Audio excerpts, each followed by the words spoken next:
اللي يسأل يقول هل أقدر أعطي الحلبة بشكل يومي؟ لا، احنا نقول كل 8 أيام أو 10 أيام تعطيهن مرة واحدة.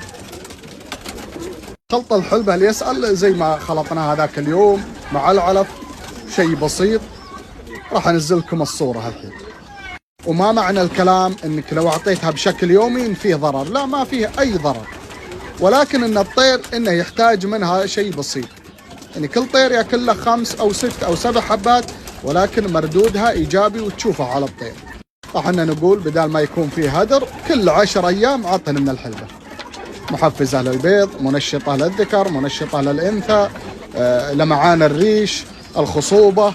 كذلك انت حتى بعد ما تاكل من الفروخ لها مردود ايجابي، فما منها الا كل خير باذن الله.